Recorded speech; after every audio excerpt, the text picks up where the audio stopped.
Welcome back to the Mental Dietitian. I have a very cool guest today. His name is Matt Kwan. He is a Brazilian Jiu-Jitsu black belt. He's the owner of On Guard Brazilian Jiu-Jitsu. He has a really cool story. He is one of the best black belts, in my opinion, in Western Canada. He owns one of the best schools that I've seen in the Lower Mainland. And a lot of people train with him, and a lot of people are very, very good with him because there's a different style of teaching.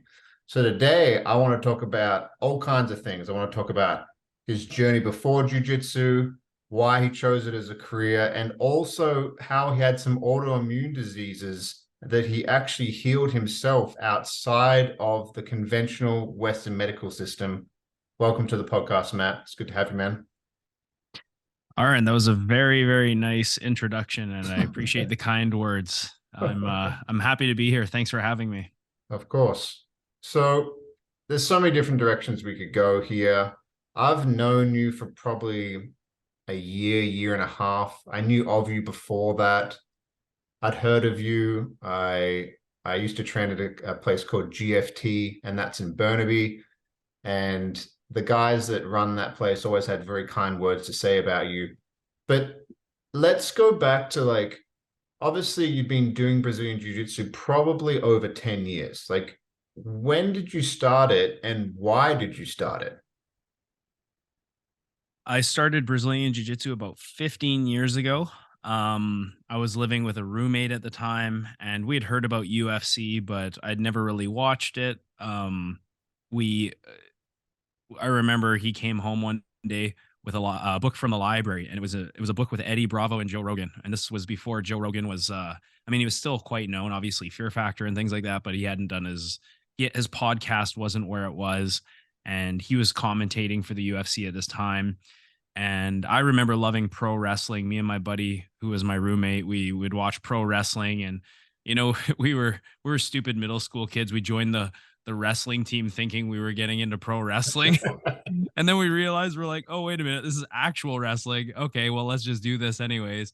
Did that for a couple of years. Went through high school, kind of played hockey a lot. Started hockey pretty late, and then got into some drugs and stuff. Smoked a lot of weed through high school, and then basically right after I graduated, I was apprenticing to become a chef right out of high school, and at the same time, I discovered Brazilian Jiu-Jitsu. I think I might have been around 20 years old. And yeah, he brought this book home. We're like, what the fuck is Brazilian Jiu-Jitsu? Oh, it's like wrestling, except you're not just trying to pin someone, you're trying to actually strangle someone. You're trying to do joint locks on someone. And then he's like, yeah, this is what they do in the UFC. I was like, tell me about this UFC or whatever. So then we watched some UFC. I'm like, holy shit, this is crazy. Like, this is super entertaining. This was like prime time UFC, like Rampage, Chuck Liddell, GSP, like BJ Penn, all the greats, right? Like all the Anderson guys that we loved. Silva. Anderson Silva, right? And just like amazing, amazing. So we got really into it. I said, hey, his name's Matt as well. I said, hey, Matt, there's a Brazilian Jiu-Jitsu school down the street. Let's go do our first class. So we ended up doing our first class, and he actually didn't stick with it. He did it for a little bit and then did Muay Thai for about a year, and then he dropped out.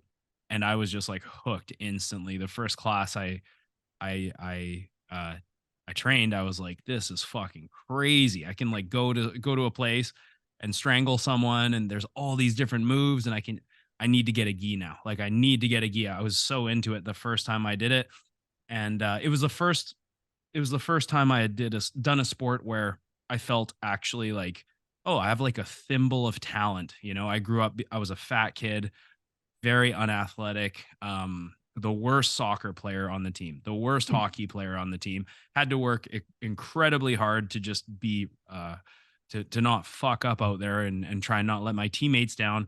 And now this is a sport where I'm not relying on any of my teammates, and things are moving naturally for me. Like I can just naturally, I felt like I could grapple. So I just, yeah, I sort of stuck with it. And, over the years, cooking sort of, I finished my apprenticeship right around the time I realized I don't want to fucking do this anymore. And I want to open a school so I can just do jujitsu full time. And now here I am,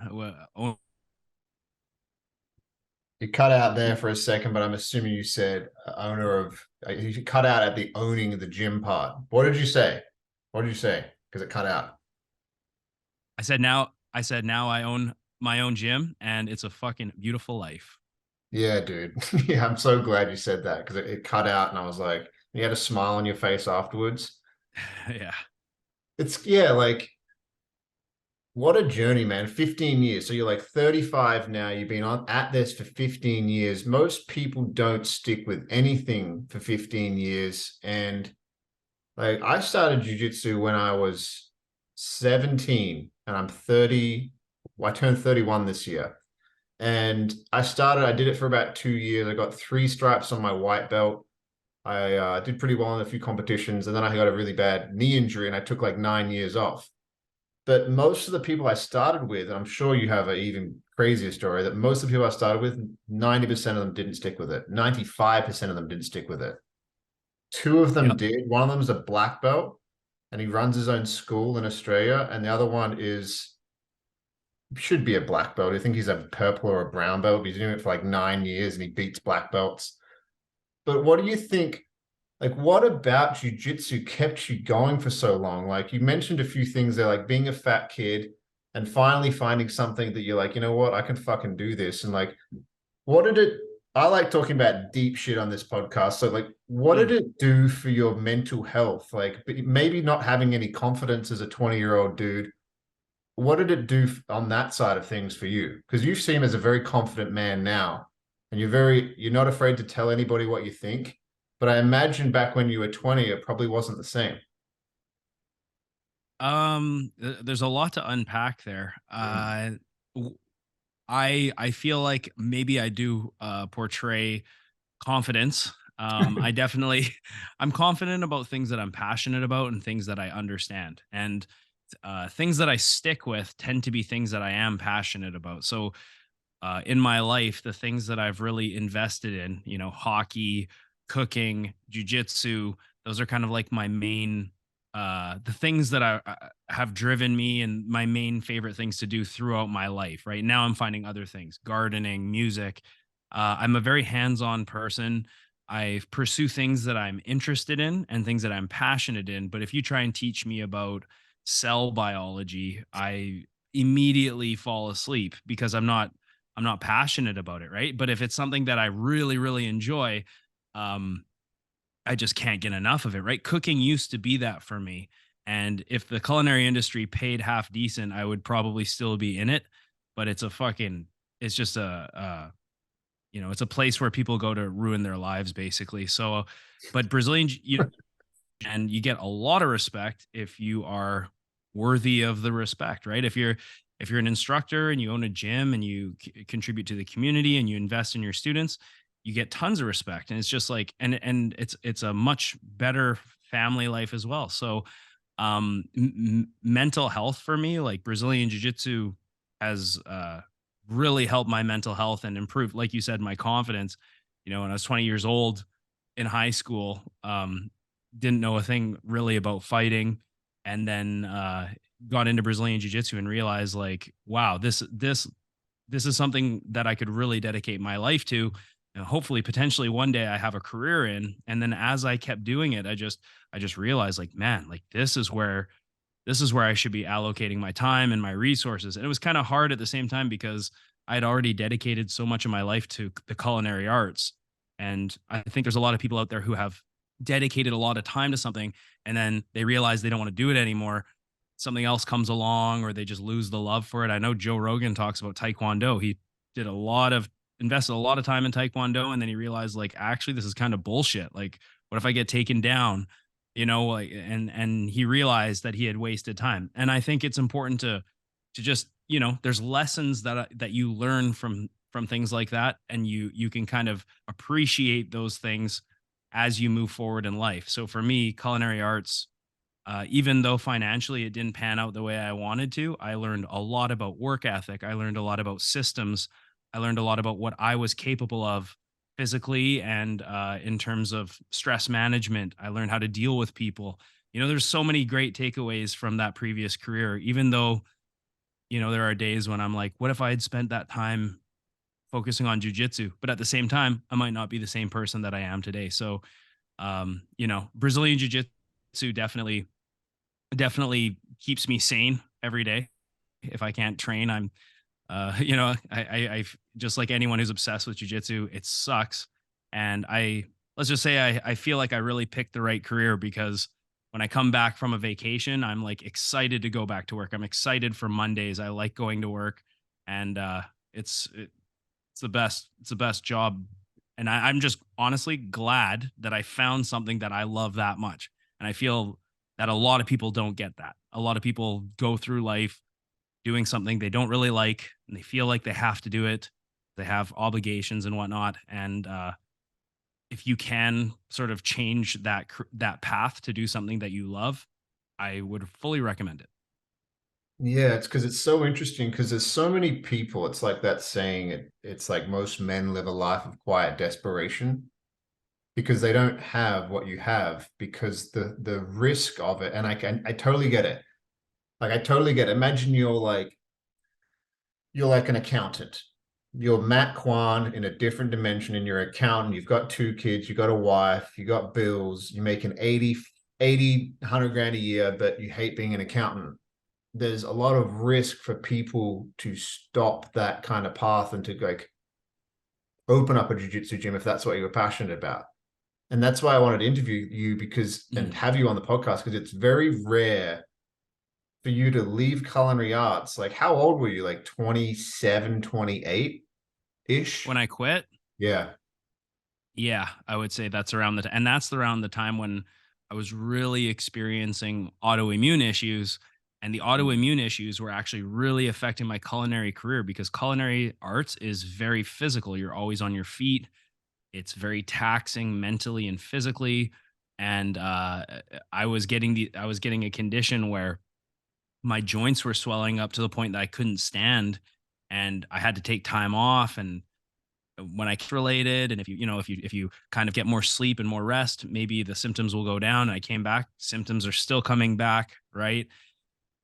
And yeah, in a way, my autoimmune issue kind of that and Brazilian jiu-jitsu very much contributed to my retirement from the culinary industry.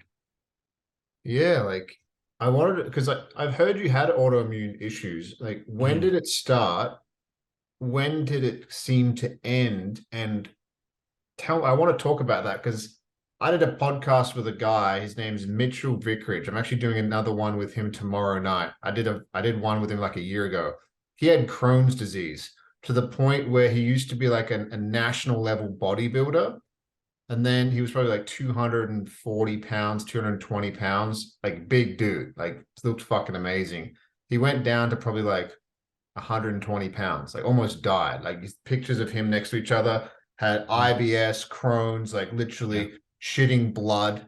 Like, and he healed himself outside of the Western medical system through all kinds of things, like different modalities. So I've talked about this before and I find it fascinating. Like, how old were you when you started having these symptoms and what do you think started it?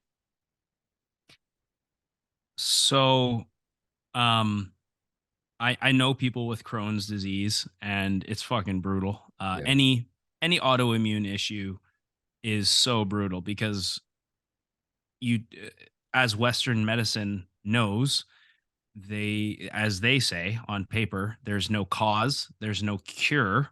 It's just potentially a genetic predisposition, and all you can do is manage symptoms. So, what that means in layman's terms is you're just going to be on immunosuppressants your whole life, and which is bad for you. And if it stops working, you have to go to a stronger immunosuppressant. And this is what I was told. I first found out my autoimmune issue was rheumatoid arthritis, is what they thought it was, even though I was never officially diagnosed. They said, uh, they said you're testing negative for rheumatoid arthritis, except on two different levels. It looks like you might have early onset rheumatoid arthritis or lupus. Lupus is also it's no joke. It's an autoimmune issue. I know family members who have died from lupus.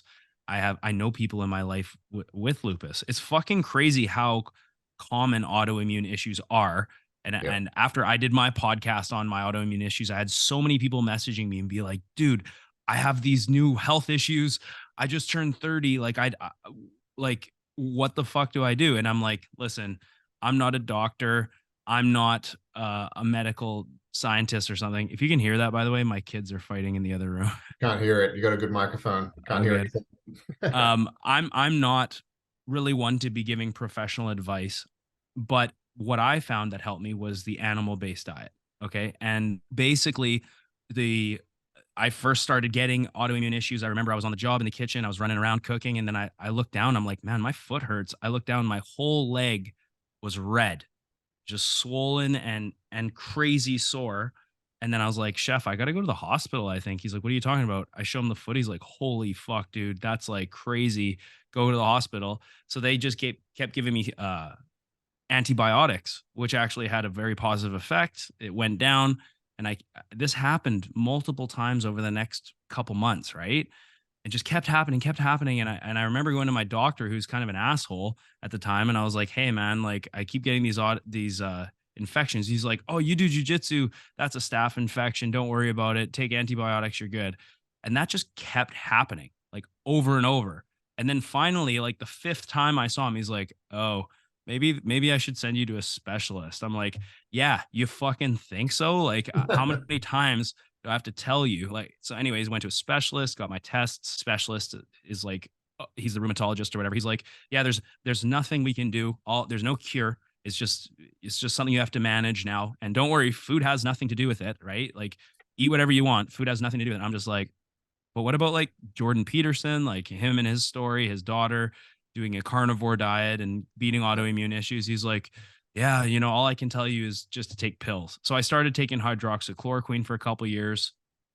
After that, the hydroxychloroquine worked for a couple years, and then it stopped working. I started getting these flare-ups again, where like it felt like basically anywhere from the knees down, any of the tissues and the joints just felt like it was on fire. Basically, can't really describe the feeling aside from somebody is taking a knife and like skinning my leg alive while I'm alive, or someone lighting my leg on fire and put my foot up, which is fucking crazy, right? So I didn't want to get out of bed a lot of these days, because if at least if I'm in bed lying down, I'm not going to feel pain, and then I'd have to get up and go to work, or I'd have to go and teach jiu-jitsu class, right? And then anyways, I got this really bad bursitis in my knee that kept me off the mats for like 2 months. This would have been like 2 years ago almost. And a woman came to my gym to sign up her son.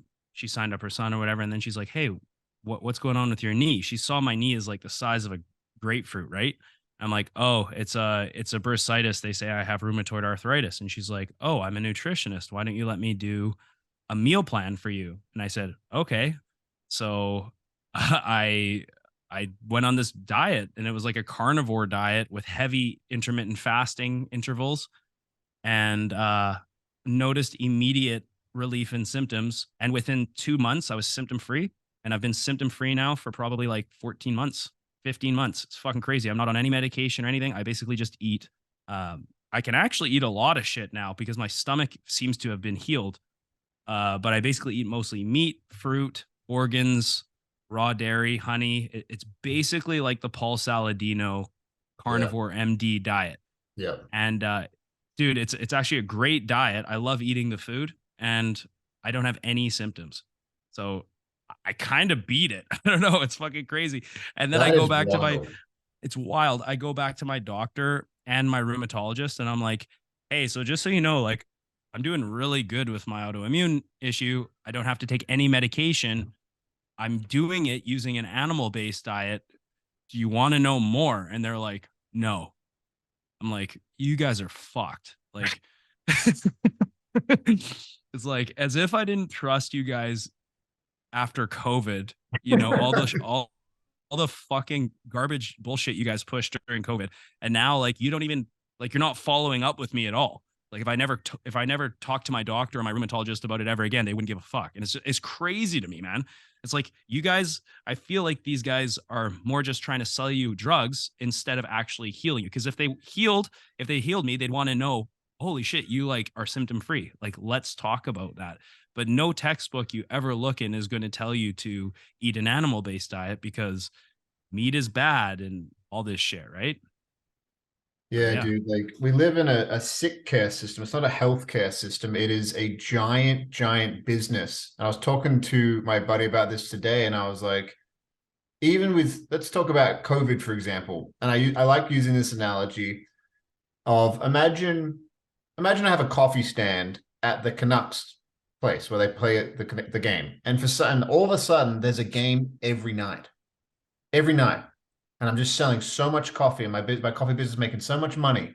I'm selling coffee, and all of a sudden this period ends, and we go back to once a week. Wouldn't I want to figure out a way to get them to play every single night? Yeah, Of course I exactly. would. And that's how the current system of capitalism works. It's like shareholders want they want these companies to go up and up and up and up. They can't dip down. And if you add, I don't know, hundreds of billions of dollars of the government's bought these things during this pandemic, do you not think that they want to go up and up and up and up and up? And then you could go into like big pharmaceutical companies. It's like, well, they sell a drug, it's a customer. These things that you were taking, you're a customer of these drugs. So don't you don't you as a company want Matt to continue taking these autoimmune drugs rather than healing himself? And what's cool now is like having these kind of conversations. Any person that's listening that maybe has dealt with things in the past. I mean, what's the harm in trying an animal-based diet? What's the harm Well, in trying it? that's exactly it. Is why wouldn't before you commit your life to a bunch of immunosuppressant drugs, why wouldn't you try it? And that was the fork in the road that I was met with is okay, I can go on something stronger than hydroxychloroquine, or I can try this diet first, and then what's the worst that happens? We were kind of talking about that, and we were talking about autoimmune. Right. There's just here's the thing. Here's the bigger issue is like trusting people that we should trust. That's like the overarching kind of theme here. Like doctors, like people that we go to when we are the most vulnerable with our health and the Yeah. most scared. And I don't even blame the doctors. It's like the entire system that they're a part of it's not a healthcare system. It's not health. It is sick care. The very Yes. fact that most doctors have, I think it's two to 4 weeks in their doctorate where they learn about nutrition. Yeah. Like, what the fuck, man? Like, if you put diesel into a gas car, what happens? It fucking doesn't work. And then Except it's not like you're putting diesel in a gas car. It's more like you're literally putting sugar into your tank, which is actually literally what we're putting into our tank, right? yeah, yeah, And you're absolutely right. Like the Western medicine uh, and the standard American diet and whatnot. Like, you know what? The medical system's great if you have a broken arm or to some degree, 100%. if you have certain illnesses, yes, they can cure you and they can help you and whatnot. But when it comes to like autoimmune issues and chronic illness, we totally we totally look past food as being any kind of cause. Like there's no like when I saw my rheumatologist, he's like, I'm like, so should I cut out gluten? Should I cut out bread? Which is like one of my biggest triggers. And he's like, no, don't worry about that. It has nothing to do with it. I'm like, what are you like, really? Like, I find this hard to believe because this is the fuel that I'm putting into my body. Right. And as soon as I changed my eating habits, everything changed for me. But no professional, I've seen many, many doctors over the years through many flare ups and different specialists and things like that. And none of them think that diet seems to have any contribution to an illness like this. They just want you to take medication to suppress symptoms. And now that I've been on the other side of it and I'm, I don't know if cured is the word, but I'm in remission or whatever, I'm not experiencing symptoms. I can't believe that we're not considering food as more of a cause or a cure because I think it's now 100% the cause and the cure. Yeah, it's medicine. Like look at like all First Nations people all over the world, whether it's the Amazon, whether it's people in Canada, whether it's Aboriginal people in Australia, they literally they get certain plants and herbs and berries and they create medicine out of it. And they eat certain things. And there's things that are in the wild that are poisonous for us to eat. And the very fact that a professional that has done at least 8 to 12 years of schooling, at least, to get to a point to say to somebody who's trying to work, who's getting flare-ups, who's like his legs are on fire, and be like, yeah, it doesn't matter.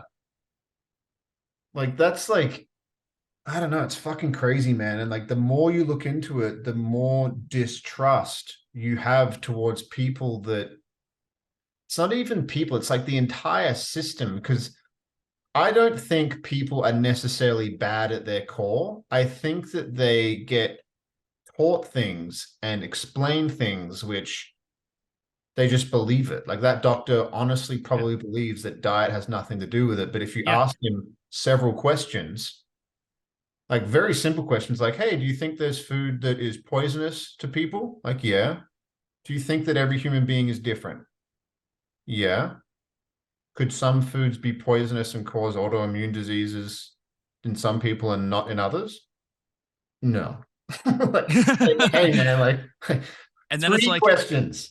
I have anecdotal evidence for myself that I used to have crippling autoimmune issues and now I have none.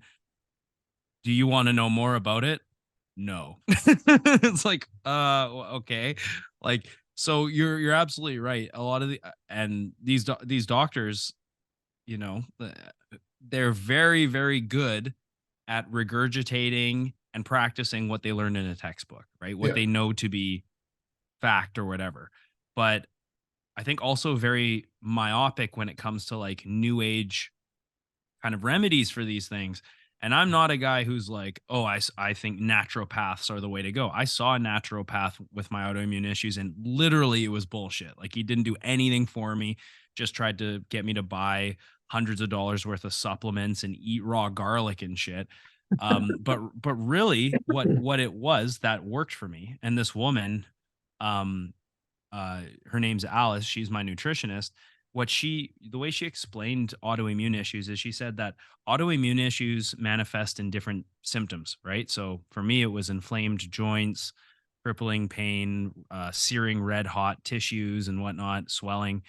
But she says other people like have alopecia where they have patches of hair fall out, or what Hashimoto disease and like all these different autoimmune issues, Crohn's disease, right? Some people feel it in their stomach. I never felt pain in my stomach ever. No foods ever bothered my stomach.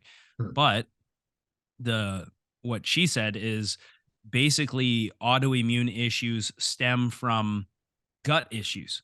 So your gut, whether or not you feel pain, your gut could have tons of parasites and bacteria. And I don't mean like tapeworms, but I mean just like bacteria that thrives on sugar and it's not a healthy balance inside of your gut. Or also another thing I had was I didn't have enough stomach acid. Okay. So I wasn't digesting food properly. I was eating at the wrong times. I was eating a lot before bed. And what happened was my digestive system was getting so overlogged with like undigested food. They call it leaky gut syndrome, right? And I've had doctors tell me, "Oh, that's not a real thing. That's been disproven or whatever." Like I don't even Okay. I don't even trust you anymore. So I don't know why you're Yeah. offering an opinion. But basically that's where the in your digestive tract, junctions open up and then undigested food and foreign bodies or whatever you want to call it goes into the junctions and eventually could go into your bloodstream. This is the theory, right? And so if you have this leaky gut syndrome, your body sees all these like little particles floating around your bloodstream. It's like, whoa, what the fuck is this shit? And it just starts attacking itself. And in my case, it was attacking my joints and I would get these flare ups. So the way that my nutritionist said is, okay, we got to heal you by totally changing your diet, incorporating some supplements, um, and cutting out a bunch of foods, changing all of your like your household products and your toiletries and things so that it's more organic. Fasting, like I said, better rest, more sleep, better water, right? Adding things to my water, purifying my water, things like this. Like basically changing everything, every substance that comes into contact with my body, I now have to think about, right? And she said, your immune system is essentially like a barrel. This is her analogy. And she says, if your barrel overflows, because you're adding toxins and different foods to it that could be potential triggers. If it overflows with like a negative amount of toxins, that's when you're going to get a flare up. So the idea was to calm down my barrel, expand my barrel so that I could enjoy, a drink here, or I could enjoy a piece of bread or whatever without getting a flare up. And honestly, it worked exactly how she said it was going to work. Fucking crazy. Like now I'm symptom free. And I feel like there's so many people out there who, just like how I said, I'm fortunate that I found the career that I love. I'm also incredibly fortunate that I found a solution for my life changing problem. And I don't think a lot of people find that solution. A lot of people just believe their doctor and they're like, yeah, I'm just gonna do the drugs, and that masks the symptoms, but it's not curing the root issue. These people still have gut issues that never get healed, and they still continue about their day with their regular toxic habits, right? So I feel really fortunate that I was able to solve my problems literally just by changing my diet. And now when I see that people have health issues, I always ask myself, I'm like, you probably fucking eat tons of bread and drink and all the seed oils and all the processed shit. Like, what's in your diet? You know what I mean? And they'll always say, "Oh, I eat a balanced diet." I'm like, "Yeah, what does that mean?" Like, Yeah, let me that's a, guess. that's a that's a Tons of term. vegetables, right? Like now I don't even eat vegetables. Yeah, I've heard that. Like a lot of people think that there's a whole movement that is happening, and like that Paul Saladino guy really talks about it. That he said that, and it makes sense.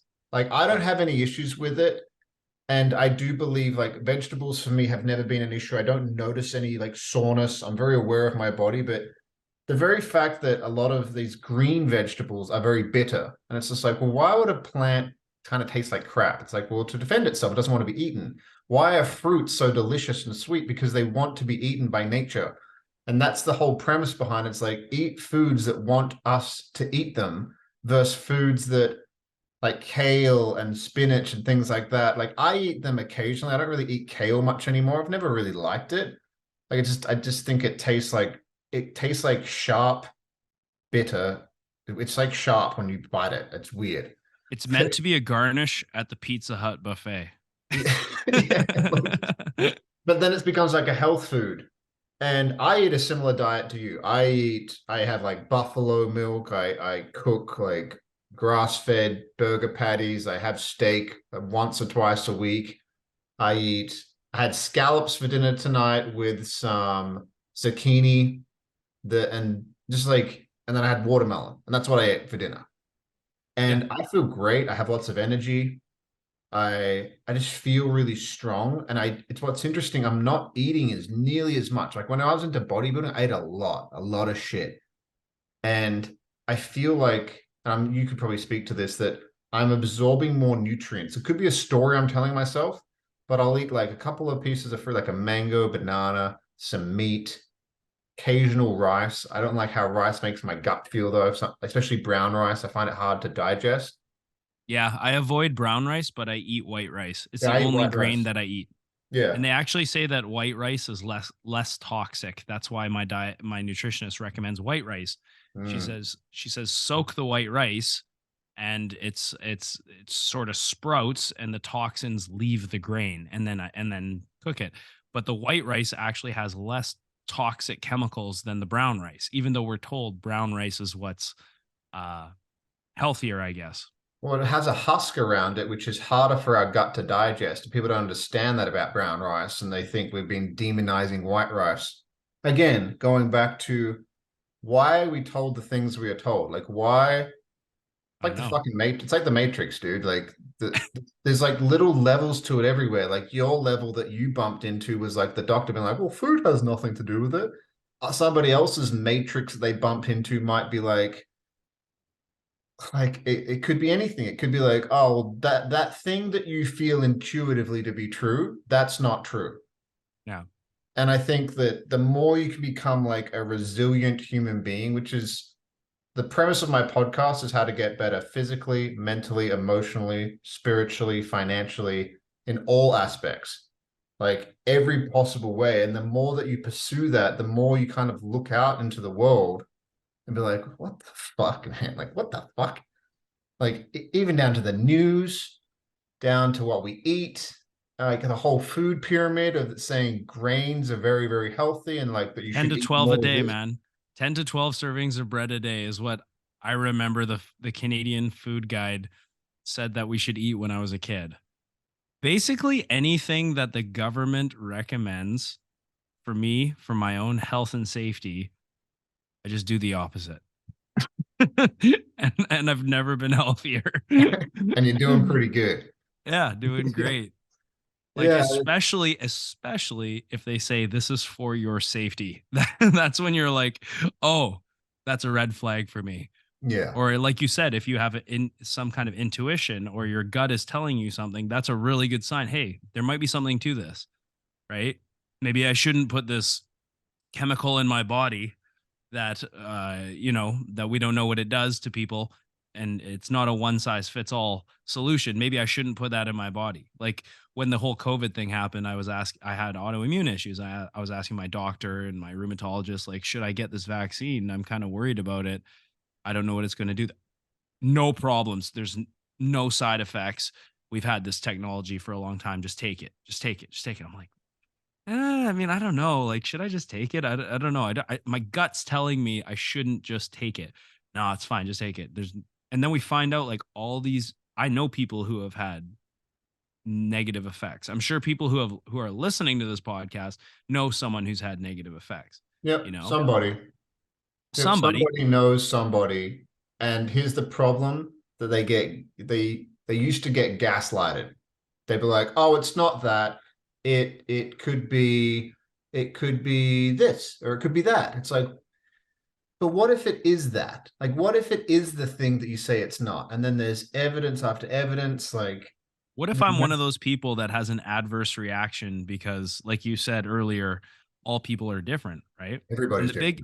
the big, the big, uh, the big thing for me, like first of all, it kind of crept me out the whole thing because we could see during COVID that it wasn't as fatal as the media was playing it out to be. And this, guys, this was easily observed from the beginning. Like we knew looking at the death rates that they were incredibly low, but yet people still acted like fucking retards. They're just like freaking out, like, oh my God, but the news said, it's like, okay, yes, I know the news said that, but like, think about this for a sec. Like, let's compare the death rate for COVID with flu. Let's look at who's dying and who it doesn't kill. Like, let's look at this. Okay, okay, well, we don't know now because it's so novel. Okay, months go by. The numbers do nothing but bolster my opinion. Yes, people die. I'm not saying it didn't kill people, but like they're either fucking 80 or like 280 pounds of obesity, and they didn't treat their body with respect anyways. And I'm not saying they should die. I'm just saying like it just reveals who the virus actually was dangerous to, And then the big thing came to me when they were like, okay, now if you don't get the vaccine, you can't go to a fucking restaurant. And that's when I was like, okay, this is some fucked up shit. Like now the government is medically uh what's the word? Segregating, I guess. And that's when I saw the government in such a different light and I was like, man, I look at the Canadian government so differently now than what I did before COVID. Like I used to be honestly a proud Canadian. And now I look at it and like we have a lot of beautiful things in Canada. Generally, my quality of life is really good, but I saw sides of the government. I was just like, I don't think I'll ever go to war for you. I don't think I'll ever die for you. I'm gonna I'm gonna pay Caesar Caesars, but I'm gonna keep a healthy distance because I've seen the way that you've treated me and my people, and made me out to be calling me every name in the book because I didn't want to, get a medication or whatever. Or I wouldn't. Another one, as a business owner, I wouldn't be just stop. I wouldn't play the role of Gestapo and ask my students at my school, "Where's your vax papers? Oh, you didn't want to get the jab? You can't train here." I was the guy who was going on social media and saying, "Hey, every Brazilian jiu-jitsu school in Vancouver, just keep asking for those vaccinations because my numbers are going way up. I've never had more students come to my gym. Guys, I'll never ask you for your medical history because I'm not a fucking psychopath. Gestapo. And you can all come to me. So all the other gyms that are doing those medical checks, please keep doing it. I You know, remember like seeing that and being like, holy shit. And that was fucking I awesome. remember training at a gym in Kelowna during Christmas time of 2021. And I'm not going to mention names because you probably figure out who they are really quickly just by mentioning details about them. But I was like, oh, yeah, I train at On Guard. And they were like, Matt, Matt's not afraid of like really blasting and how he feels on social media. I was like, no. And I think that it's refreshing because Yeah. it comes down, it goes back down to integrity. Even you listening to this right now, if you got a bunch of vaccines because you wanted to feel safe and you wanted to feel like you wanted to protect your family, you might feel really triggered right now. But I want to kind of paint the light that regardless of what somebody thinks, if they stick to what they say, I will respect them, even if I don't necessarily agree with what they say. Always. Like, I know people out there that I don't agree with what they say, but I'm like, good for them for fucking saying what they believe and not backing down. And that's what I saw in you during that whole time because there's a lot of pressure, man. Like, a lot of gyms will probably like these gyms are not part of giant corporations. They're like a husband and a wife, or a couple of dudes, or a couple of people started a gym, and there was so much fear, and you were able to kind of see through the smoke and the mirrors of this fear, but a lot of people got caught up in it. Like it was Yeah. weird there for a while. Man, I remember seeing videos Oh at God, the it was weird. start of the pandemic of people dropping dead on the street in China. Do you remember seeing those? Like Oh dropping fuck dead. yeah. I was like, Dude, don't trust any first of all, don't trust anything from China. And second of all, don't trust anything on the news. You can't trust anything on the news anymore. It's sad, but it's the truth. Like, and I have all my loved ones, man. I'm on the other side and I'm going to family dinners with them. And, the things that they talk about, they believe everything they hear. Over the last couple of months, a couple of them have come around and started opening certain conversations with me that weren't really on the table before. But man, like, I'll just share something personal. Like during COVID, I resisted the vaccine for a long time, and uh, my family like basically cut me out. Like I wasn't allowed to go to my parents' house for dinner, but my brother's family was, and it was fucked. Like I had crazy depression during that time. I mm, had pressure from all my loved ones to close down my gym. I'm known as a pariah because I'm basically a classical liberal saying, guys, the government shouldn't be able to tell you to shut down your business when fucking Costco can sell whatever they want and people can go in there and if you go in there you have to wear a fucking mask and all this shit. Like I remember like a lot of people hating me at that time. I was a polarizing figure for sure. oh, for And sure. Oh, for sure. I remember but hearing about it. yeah, I remember yeah. people talking about it at different gyms that I would go to. Yeah. Because I was going on social and being like, well, I didn't fucking leave the culinary arts to be my own boss, to fucking take orders, bullshit orders that make no sense. Like I'm my own business. I did close the business for a couple of months at the beginning, and then after that I was like, "Okay guys, like we need to train. We're going to patch up the doors. We're going to do like a skeleton crew." We had a code word if the Gestapo showed up. At one point, we weren't supposed to be open and I said, "I don't give a fuck. I'm opening." And if the cops come and knock on our door, which they were doing, they were coming around and knocking on doors. I said, "If the cops come and knock on our door, I'm going to sit in the center of the mat. I need you guys to pull out your phones and film it. And I'm gonna say you guys are gonna have to out grapple me to take me out of this fucking gym." Like if you guys are gonna have to get the canine unit because I'm gonna sit in the middle of my gym that I built, and you guys are gonna have to fucking pass my guard. like it's gonna happen, and everyone's gonna film it, and everyone's going to put it on the news. I'm going to get on the news. So just let's do this. If you guys want to come to my door, like, let's do it. And it got to that point, and you know what? They never came. They never came to my gym. Um, there was a lot. I lost a couple students because of my opinions, for sure. I lost a couple friends, but in the end, I gained so much. A lot of amazing people came into my life after they saw my opinions. I've had so many people. I'll go to random tournaments in the States, and people will come up to me and be like, I follow your social media, and I'm thankful for you, because you were a breath of fresh air in a time when I didn't know what was going to happen. And I'm like, I really appreciate that. It cost me a lot of friends, but I'm so happy that this is where we are now, because yeah, it just goes to show, if you speak what you believe to be true, and you have a good moral compass. See, in my mind, it was a good moral compass. For other people, like the fucking Stephen Castings of the world, they think it's fucking I'm like a murderer, basically, right? Yeah. I remember you But telling for me about me, that.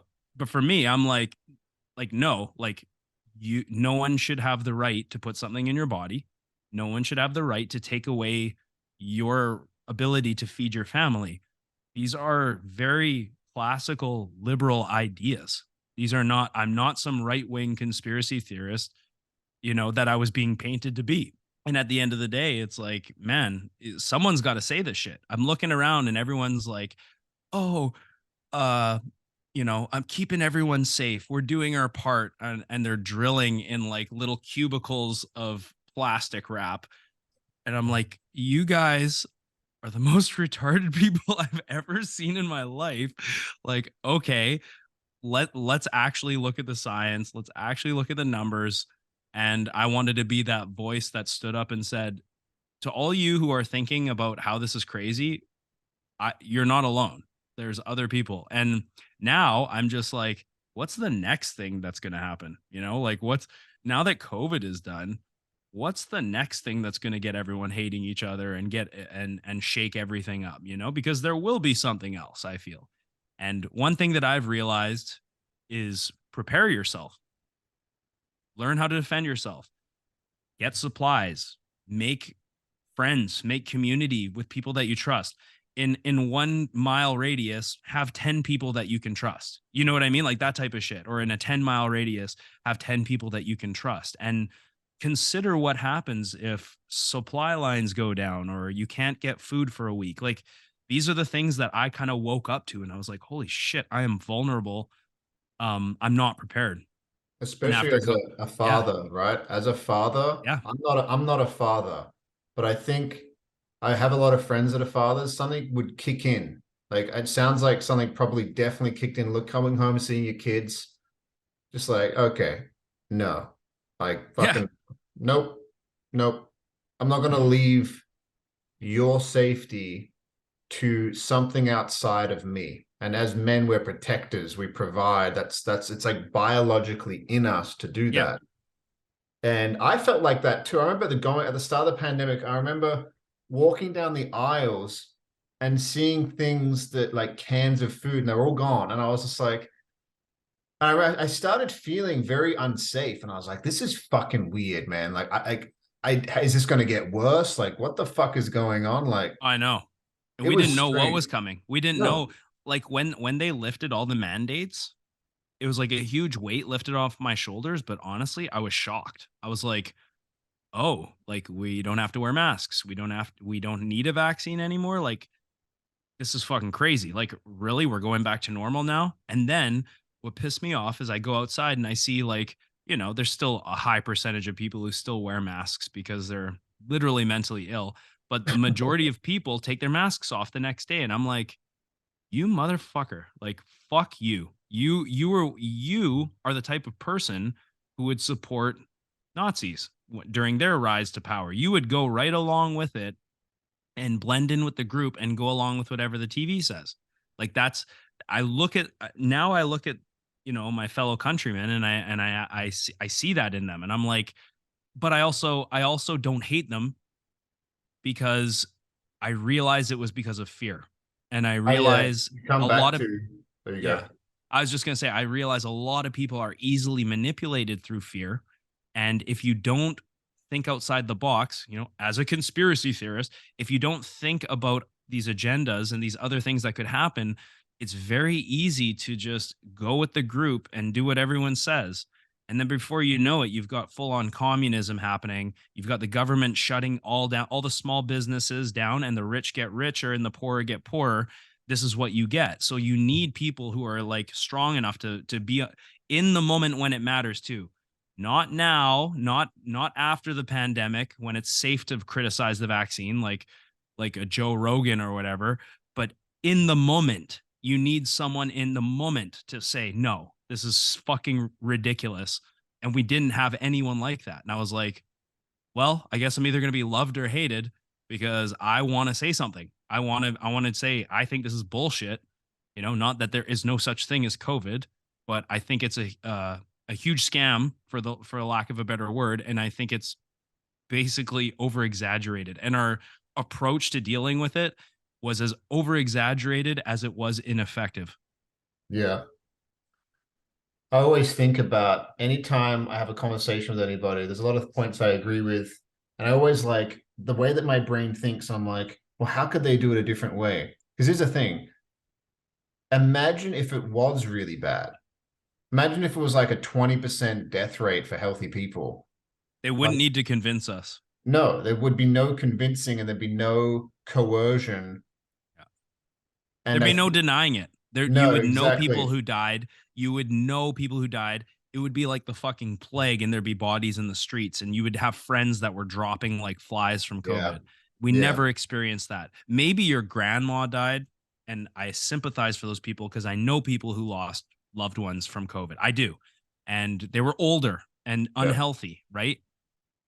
But does that mean that we shut down society? Like, at what point in history has society ever shut down, like the prime healthy people shut down their ability to provide and their ability to create and build for the previous generation? We've never fucking seen that. The previous generation, the older people, are supposed to sacrifice for the younger people. That's how it works. That's how I expect it to work for me and my and the generation before me. We're not supposed to shut everything down for geriatrics who are in the last end of their life. And maybe I sound cold and unsympathetic, but that's not how society is supposed to work. We're supposed to preserve our kids and their future.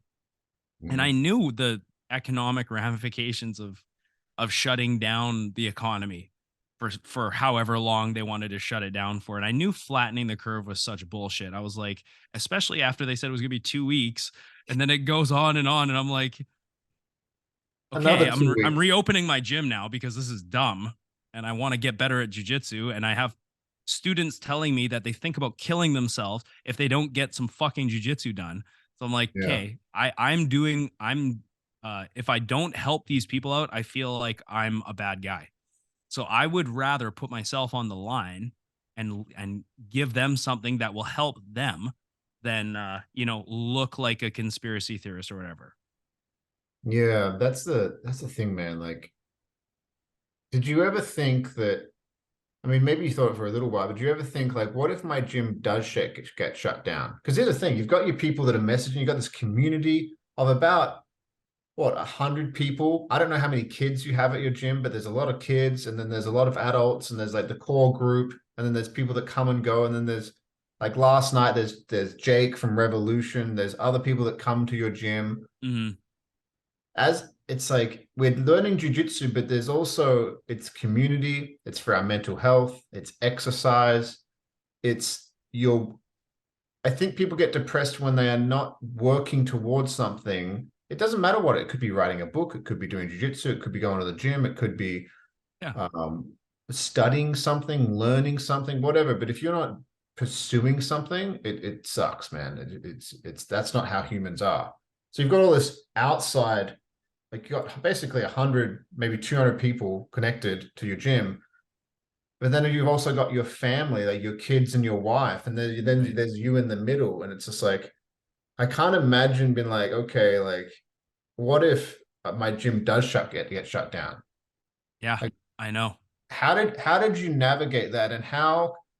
what are some lessons that maybe you learned that you could share with somebody that is maybe not in that situation, but is in a situation where they have to choose their integrity and their truth, or they choose to not be in integrity and their truth, and they end up being a shell of what they are just to fit in with the masses. Like, what advice could you give to somebody that maybe will struggle with that one day? Because everybody will struggle with that a little bit. It could be speaking up when your boss is being racist, or speaking up when somebody's saying bad shit about women in front of other people and just making really weird jokes and you don't say anything. And when I'm saying this, that I've been in this situation and I haven't said things before because I've been scared. So what can you speak to that? Uh, well, I would say pick your battles for sure. You have to ask yourself, if it's you and your boss makes an off color joke, and and you feel like it's your turn to say something, just understand that there are consequences with that, unfortunately, and that doing the right thing comes with a price, and being authentic comes with a price. I paid my price, but in the end, sort of speaking what I believe to be true, I believe was worth it. And looking back, I'm glad I did. And for someone in a predicament like when you're asking, what if you get your gym shut down, right? Like this is a question that I asked myself a lot. I was like, what if they come and shut down my gym? At one point, I basically just said,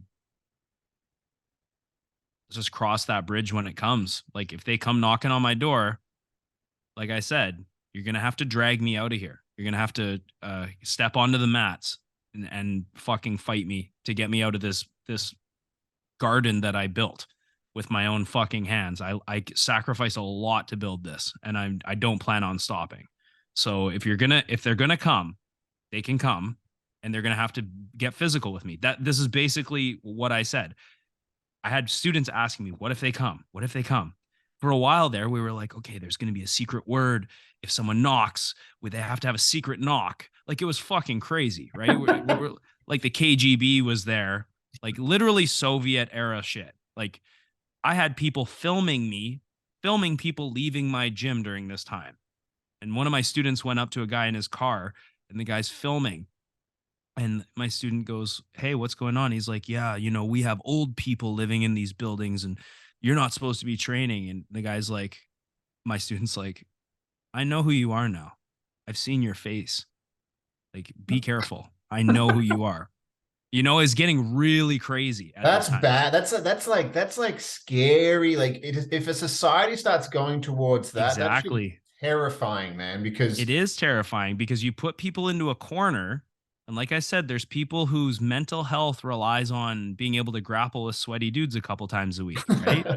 And you take that away, or you take away a man's ability to provide for his family, and he's got nothing left, things get very, very dangerous very quickly. And I basically, all I can say, I'm not going to say that anyone should go and get fired or anything, but if you pick your battles and stay true to yourself, it doesn't necessarily mean you have to be the loudest in the room, but you can say what you believe in. And when I was a kid, I was always taught, don't do drugs, and stand up for what you believe in. And also, if everyone jumped off a bridge, would you do it? And now I found that those three things, they want you to do those things. They want you to do what everyone else is doing. They want you to take random drugs, and they don't want you to speak up when you believe that. They don't want you to speak up what you believe is right, right? And what they do is they use fear, and they say that if you do speak up and say that, you're hateful or you're careless and dangerous, right? This is what they do, or a crazy person. So it's a complete opposite as to what I was taught as a kid from the from the superiors, right? From my teachers and from the government and all that. So I would just say, if it comes down to, your business and what the government and pressure, um, you have to use your own judgment and stay true. And for me, it was cross that bridge when it happens, because it may happen. And if it does, I've made my choice. When they told me that I had to check my students' vaccines to let them in the gym, that's when I I made a post on social. I said, we've crossed the Rubicon. The government wants me to check my students' medical history before I decide if they're good enough to be my customer. I said, I'll never check anyone's medical history. If you got kicked out of your gym, and I did acquire some awesome students because they got kicked out of their gym because they didn't want the vaccine. I said, come to me. I will take you in. You'll have a great place to train. I'll never check your vaccine ever. I refuse to do it. And if they come in, so be it. Right. And yeah, I kind of like called their bluff, and here we are. So kind of silly though, if you think about it. Really, the whole Dude, fucking thing was really fucking silly. it was, I feel like it's like a traumatic scar in our society that some people, like how trauma works, which I'm fascinated with, is something bad can happen to somebody and then they'll create some kind of defense mechanism to completely shut it out of their life and completely forget about it. It's Mm. why there's people that go to war and have PTSD and they try and talk about it and their brain will divert. Like you cannot talk to them about it. Their brain will it'll literally go off in another direction. It's like that happened as a society where you bring it up with people like, oh yeah, it was a little weird. Like it's like a little weird. Like Yeah. it was like what it was crazy, dude. Like you had Like I'm people pretty that, sure you threatened to call the cops on me. Not you, but like yeah, it's like so-called person we're talking to. so-called people. And then like I remember seeing, I thought it was fake because there was a lot of fake shit going around during that time because they've done studies that negative news spreads 8 times faster than positive news because of how our brain is wired. We're wired to survive. So anything that threatens our survival, we would latch onto it. So there was a lot of weird shit happening at that time. But I saw something that the White House posted. It's like, how do you probably remember this? If you don't get vaccinated, you are in for a winter of death and Of death. something for your family. And I was Oh like, my that's god. fake. That's fake. That's not No, real. it's what they said. It's I what know. they And I went said. on the White House website immediately and I was like, okay, where is this? And I went through it a few different pages and I found it. And I was like, Yeah. that's seeing that and then seeing videos of Joe Biden saying things like, oh, if you get vaccinated, you will not get this virus. Yep. It'll eliminate it. And I'm like, Fauci said it too. All the Bill said big it. all the big what's that broad's name? The one on MSNBC. Anyways, they all said it. All the talking heads repeated the same thing, and it turned out to be untrue. And you're absolutely right. Like people deal with trauma in different ways, and it's easy to see how they deal with it because everyone is so wanting to just wipe that under the rug. That whole Yeah, just COVID thing avoid that it. happened. Yeah, let's not talk about that again. You know, let's just go back and pretend everything is normal. I Let's go to go the back to grocery normal now store. and forget about Yeah, it. I go to the grocery store and I look around. I'm like, all you fuckers wore masks. All of you fuckers. Nobody said anything. Like I look around, I'm like, you're all just like the news could tell you tomorrow to do anything and you would do it. So I in a way I do kind of hate them, but I also feel bad for them, and because they're so easily manipulated and not willing to like question anything, right? They're just like, oh, the news said it, I believe it. Mainstream media said it, I believe it. Whereas I'm more like, I kind of think for myself, you know, and especially now I'm like, my trust level of mainstream news, it's like a distraction, basically, is how I look I at never it, watched the news. I've always thought it was. Have you ever watched the news and felt good after watching the news?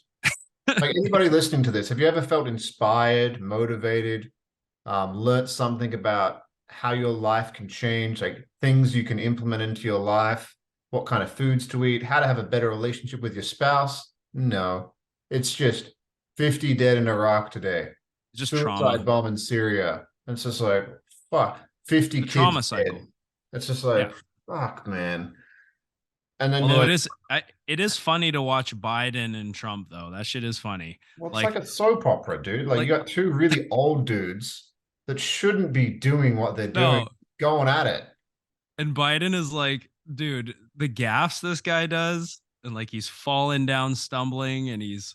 I mean, if you want to talk about more actual like disgusting behavior, like the whole smelling children thing, there's like there's like a compilation of him feeling up children. It's like an hour long.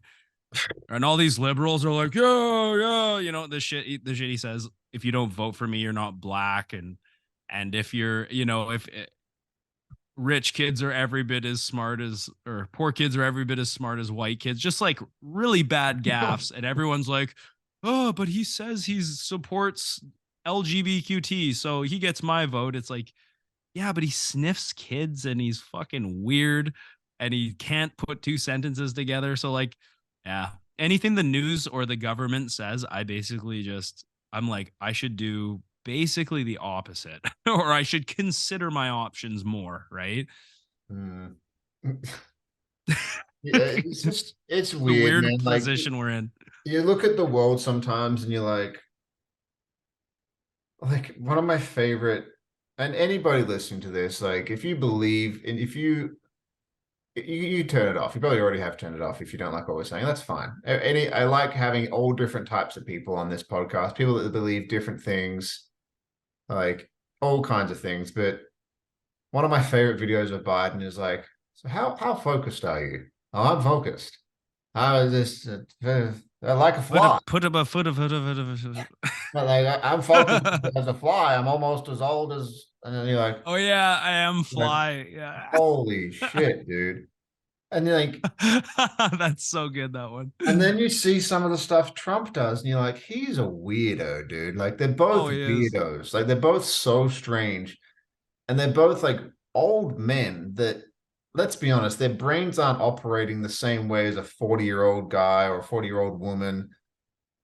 And it's just a strange time to live in. And that's why this podcast and why I'm doing it is like, how can we talk, have conversations that bring people back to be like, you have the power to help yourself. With you had the power to heal yourself.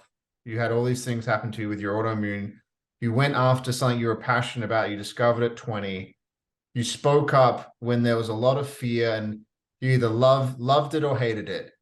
But it's like, that's what I want to talk about. Even if you don't agree with what Matt says, even if you fucking whatever labels you want to paint him with, I like having conversations like this, because if every person believed in what they believed and stood up for it and was willing to lose for it, then even there'd be two people that maybe don't believe what each other says, but you would have a mutual respect for each other. It's like when you have a jiu-jitsu match with somebody, you're trying to literally break their limbs.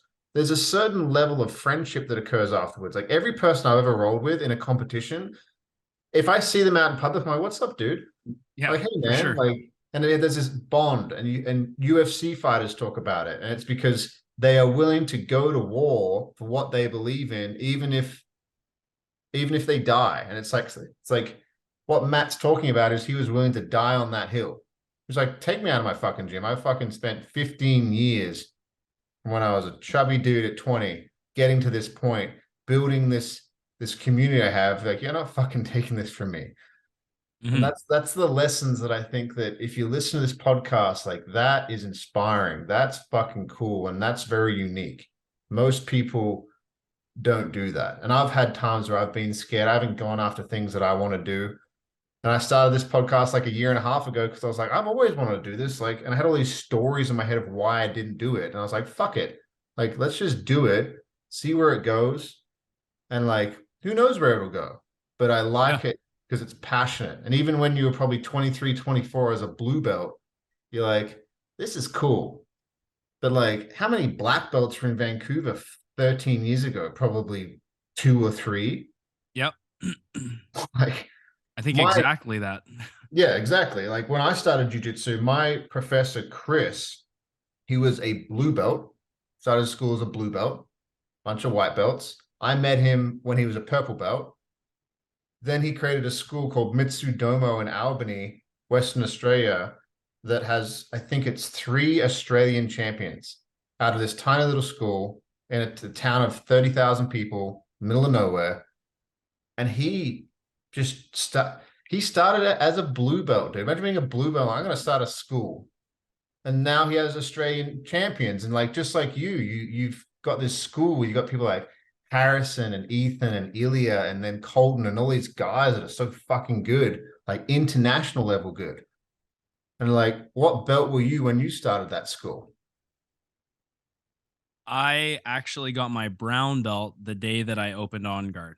That's cool. So I started at purple, but I was like a senior purple. Yeah. Right when I got my purple belt, that's when I kind of knew that like cooking was probably going to eventually be something I didn't want to do anymore.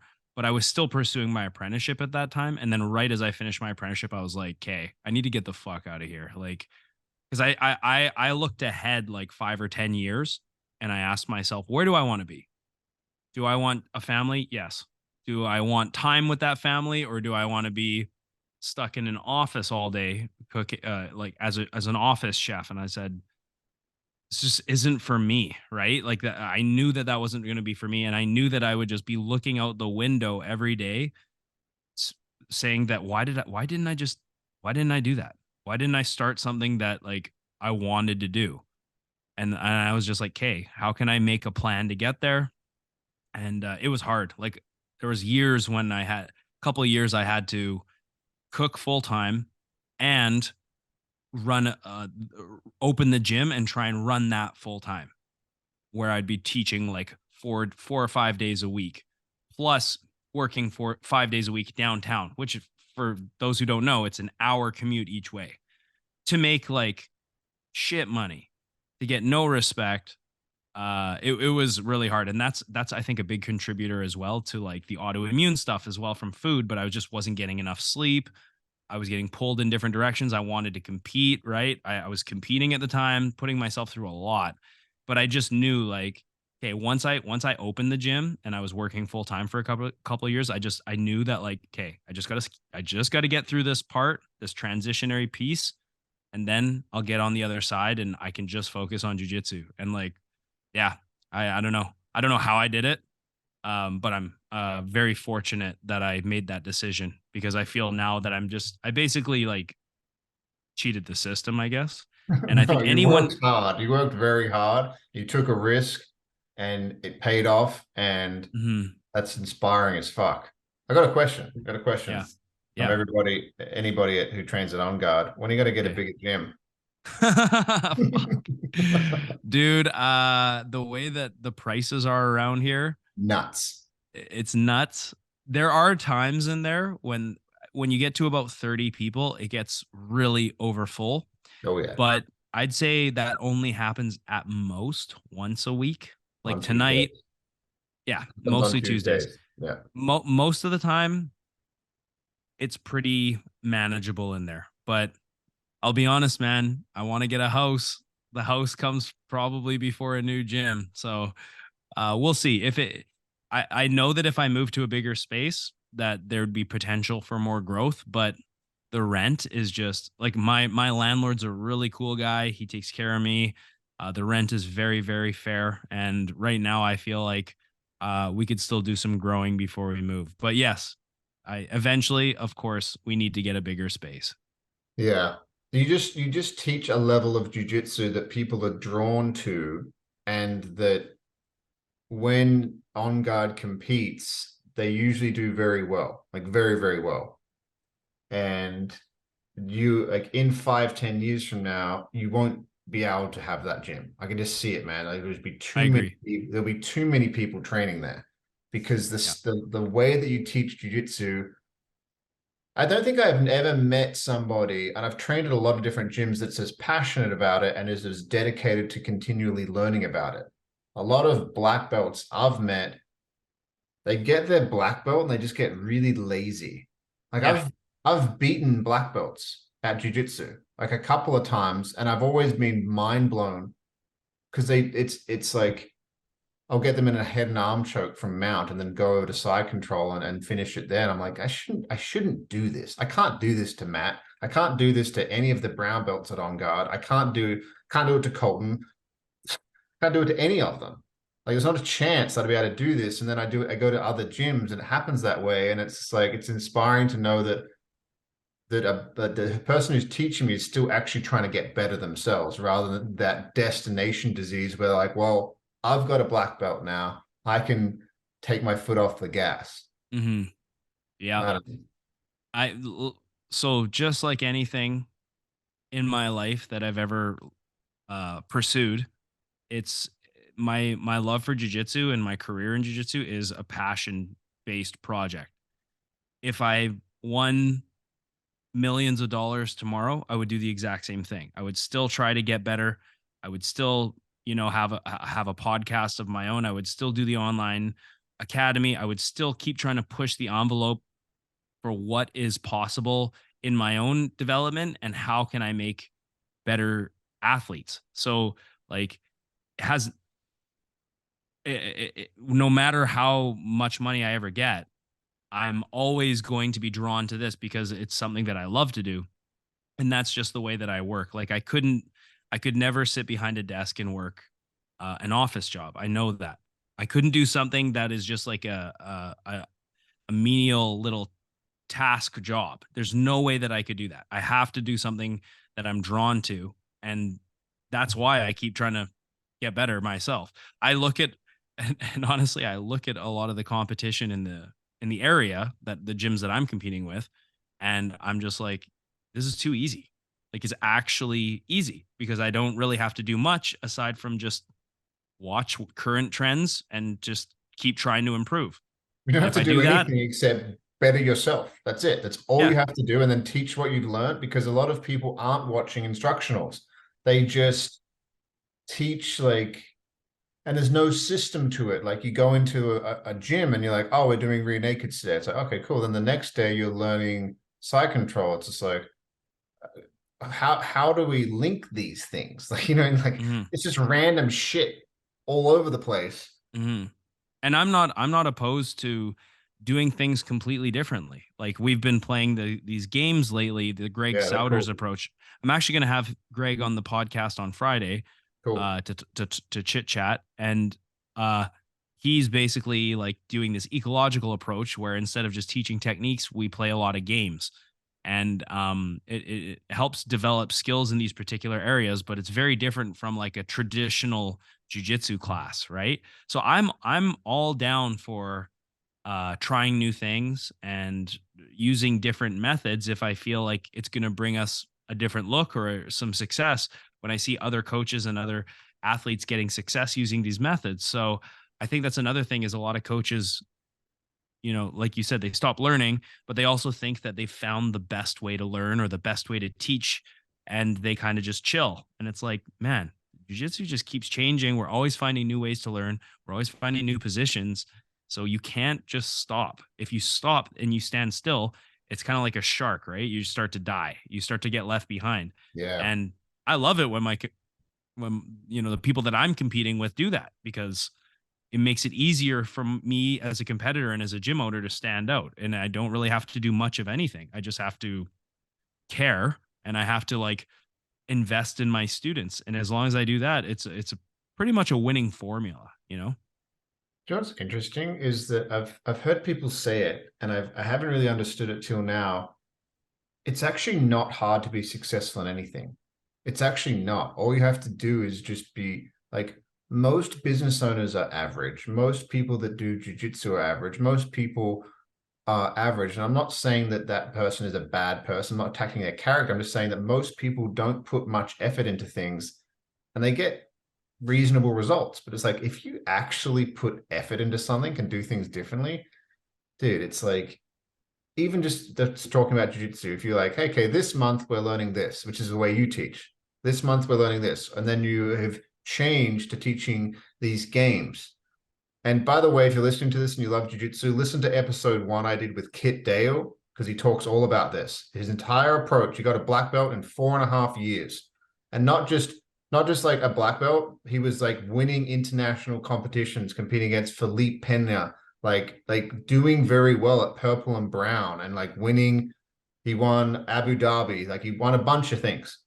And he says, he's like, drilling's stupid, don't do it.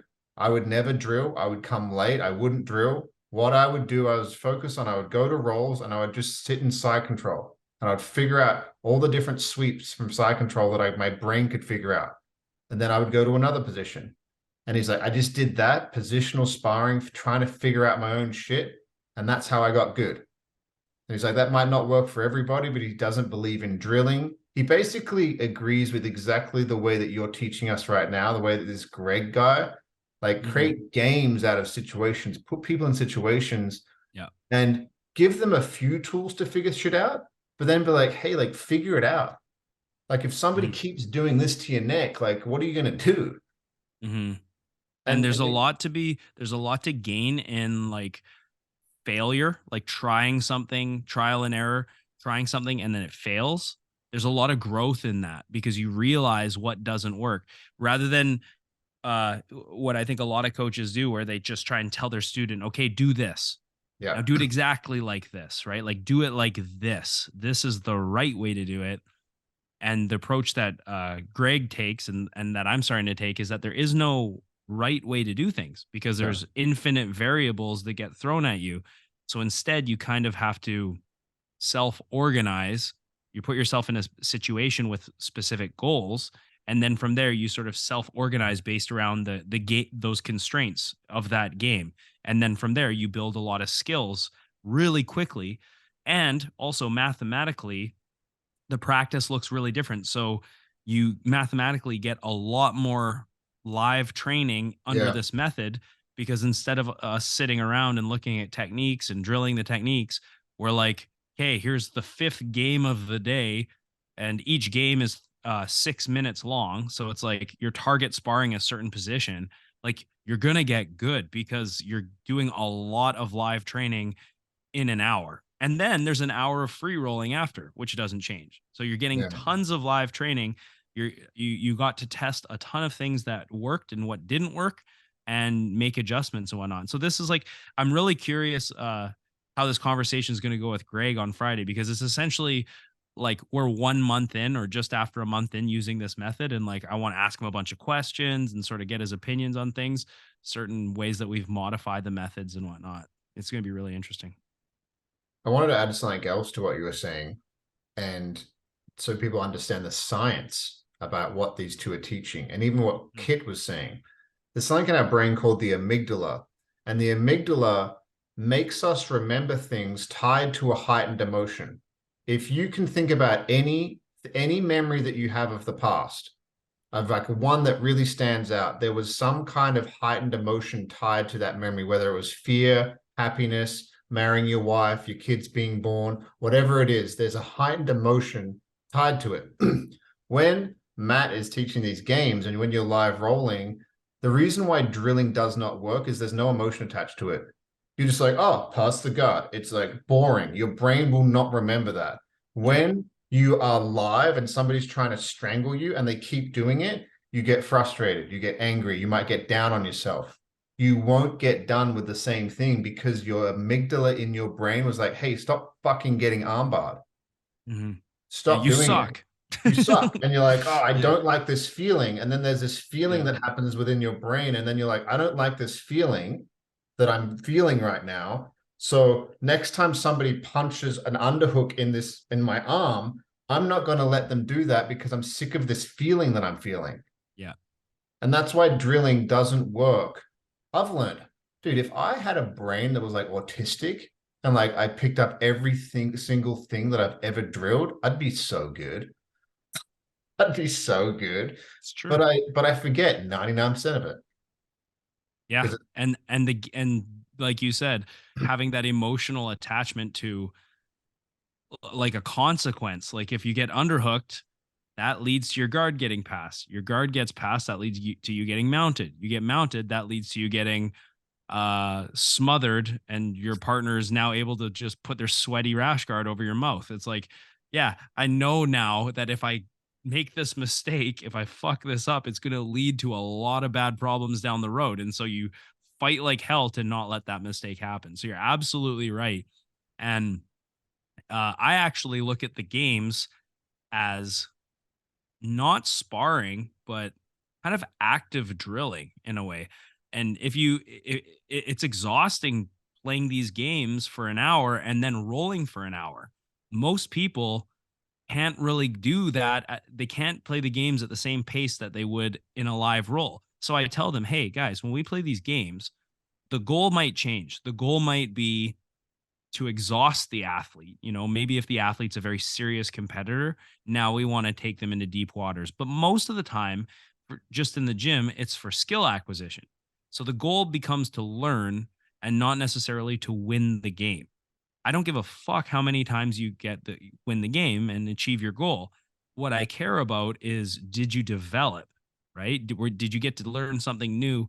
Did your partner get to learn something new? So I say to these guys, hey, like, look at this as active drilling. Don't worry so much about the win right now, unless you're competing at Masters Worlds in a couple months or whatever, Yeah. and keep it around like 65-70%. Don't go higher than that, because we got a whole hour of this. I've got 5 games I want to play, and then we're going to roll after for an hour. So like, pace yourself so that you have gas in the tank, so that you can make decisions and use your brain and not get burnt out for tomorrow. You know what I mean? Like, Yeah. keep it at a pace where you can manage it. And because if you're not used to these games, you'll burn out real quick if you go as hard as you can in the game. Sometimes I look around the room, I see 2 guys going crazy, and it's like the first game, and I'm like, you can do that, but I don't want to see you sitting out when we're doing game 5, because Yeah. I need you to play at a pace that you can maintain. So if you can maintain this pace, great. But otherwise, tone it down a little bit and just focus on like learning rather than winning. Funny because you get a bunch of dudes in a room, you're like, okay, you're going to take his back, you're going to kind of strangle him. And there's probably a biological thing that takes over. Even though we're playing games, it's like, not fucking letting you strangle me, dude. So Totally. even though like we're not supposed to do like over 70%, I felt it. And what I like about it is it'll make us all healthier. We'll get more cardio as long as you don't quit and don't do any live rolls. Yeah, man. Like I went with John last night, and John's good. John's very good. Should be a blue belt. He's fucking good, man. I agree. Yeah, he's And so it's going to good. happen soon. Oh yeah. Doesn't listen to the podcast, so you won't even know. But yeah, man, we could talk all night. We've been talking for an hour and 40 minutes. I'll probably just wrap it up there. But dude, if any of you guys uh if any of you guys live in Vancouver and you're interested in learning Brazilian Jiu-Jitsu, I would highly recommend going and learning it from Matt. He's in, is it Pitt Meadows or Maple Ridge? Pitt Pitt Meadows. Meadows. Pitt Meadows is. It's like a stone's throw from Maple Ridge, though. Yeah, I don't know. I went there as a blue belt, and my old school is great. GFT is great. They're very fundamentalist though. They're very like traditionalist, should I say? Very traditional. 3 Brazilian guys run it. Great people. Very traditionalist. And the way they taught me jiu-jitsu was great. When I went to On Guard, it was a different, more, I don't know how to describe it. It was more modern way of learning jiu-jitsu, less traditional. And the way the sport is going and the way that it is adapting these days, the people that are really learning these new kind of new age techniques are doing quite well against the traditionalists. What I'm seeing, especially in no-gi, and no-gi is where Brazilian Jiu-Jitsu will become a spectator sport versus gi. Gi can be very entertaining if you know jiu-jitsu, but extremely boring if you don't know jiu-jitsu. People don't like what I wish I could argue with you, and I can't. I know. No-gi is far more spectator friendly. It's fun to watch because it's faster, there's less grips. You have big More submissions. personalities. You got big personalities blowing. You got Craig Jones, Gordon Ryan. They're all just kind of weirdos, but they're bringing it to the sport. You got Craig Jones training with Logan Paul last week. Like it's on the edge of that. And if you want to learn it from somebody who has been, you heard the podcast. I don't need to say anything. The guy's passionate about it. So thank you, Matt. Thank you for sharing. Thank you for coming on the Thank podcast. you. It's been awesome, and it's cool being a student. And I feel very shit at jiu-jitsu, and sometimes I feel like the blue belt blues. But today I had some good rolls at another gym I train at, and I was dominating higher belts with things I've learned at your gym, and it felt really good. So thanks, man. That's what it's all about, man. And I know the guys that you're talking about from GF team. I love all those guys. I'm friends with them as well. Um, we could make a whole episode discussing am I at the right gym and whatnot, and how do I choose the right gym? Yeah. Um, it depends on your goals, but nowadays, like if you're going to a gym and they're not learning current shit, they're not focusing on the most current stuff that they can, and especially there's still gyms out there that don't really have a leg lock system or a grasp on leg locks. You got to ask yourself, like, how serious do I want to get at this? Am I going to invest time and money in at a place where I'm not going to, we're going to overlook entire systems, right? Or maybe you just want to focus on gi and it doesn't matter if heel hooks and things like that, right? So I think everything is relative to your goal and your personality and whatever. But I would definitely recommend, ask yourself these questions when you're going to a gym. Am I getting out of this what I want? And if not, who else could offer it to me? You know what I mean? Yeah. Yeah. And I'm Well, glad to have you on the team, buddy. thanks, man. It's Yeah, good to be of on the team, course. and I'm very proud to represent it. And yeah, it's the hardest place I've ever trained, and it's for a reason. So thank you Yeah. guys, and thank you, Matt. Thank you for listening, and we'll be back soon with another episode. We'll talk to you soon. Bye.